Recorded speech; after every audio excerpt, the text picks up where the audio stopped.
Today I'm reviewing the CLX Set Gaming PC with the Intel Core i9-14900KF and RTX 5060Ti. If you want to check current pricing or configuration options, it's linked below. I've been using this system on my main desk for gaming, editing, and general workload testing, not just short benchmark runs, but longer sessions where heat, noise, and stability actually show themselves. Let's set expectations clearly. This is not a top-tier 4K Ultra machine. The RTX 5060Ti simply isn't designed for maxed-out 4K AAA gaming. If that's your goal, you'd need to move up a GPU class. What this system really offers is a very strong CPU paired with a mid-range GPU, and that pairing shapes how it behaves. The i9-14900KF is extremely capable. In real use, multitasking feels effortless. Gaming while running Discord, Chrome with multiple tabs, recording software, and background utilities doesn't slow it down. CPU-heavy tasks like rendering or compiling complete quickly and consistently. It feels overbuilt in a good way. In gaming, 1080p performance is smooth and stable. Competitive titles run at high frame rates without noticeable dips. Frame pacing feels consistent rather than erratic, which matters more than peak numbers. At 1440p, most modern games perform well at high settings, though demanding AAA titles may require moderate tuning. That's expected with this GPU tier. Thermals are important in a system like this, and the 360mm AIO makes a difference. Under sustained CPU load, temperatures stay controlled. I didn't observe throttling during longer gaming or rendering sessions. The cooling solution feels appropriate for the processor rather than borderline. Noise levels are noticeable under heavy load but not disruptive. It ramps up predictably. During general productivity or light use, it stays relatively quiet. The 32GB of DDR5 memory is practical.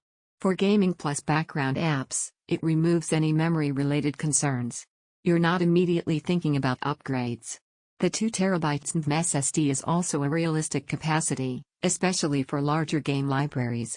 Load times are quick, and the system feels responsive across the board. Build quality feels clean and intentional. Cable management inside the case looks organized. Setup out of the box is straightforward. It doesn't feel like a rushed pre-built, it feels assembled with some attention to detail. Now, let's talk positioning. From a pure performance per dollar perspective, the CPU is stronger than what most RTX 5060Ti buyers actually need for gaming. If your primary goal is gaming only, a slightly lower-tier CPU paired with a higher-tier GPU would deliver better gaming value. However, if you're gaming and also doing CPU-intensive work, streaming, editing, productivity, this configuration starts to make more sense. The processor gives you overhead and longevity. Compared to building yourself, you might save some money sourcing parts independently. But you're also trading away convenience, pre-assembly, and centralized warranty support.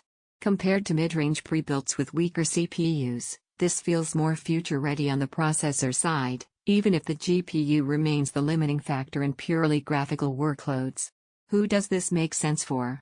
It makes sense for someone who wants a strong multitasking system, plays primarily at 1080p or 1440p, values CPU headroom, prefers a ready-to-use setup, doesn't want to build if your only priority is maximum gaming frames per dollar. You may want to prioritize GPU over CPU in this price range. If you want balanced performance with serious CPU capability and clean cooling implementation, this configuration fits that role. Overall, it behaves predictably, runs stable under load, and feels well cooled for the hardware inside. Just make sure the GPU tier aligns with your gaming expectations. Check current pricing below and evaluate it against your needs.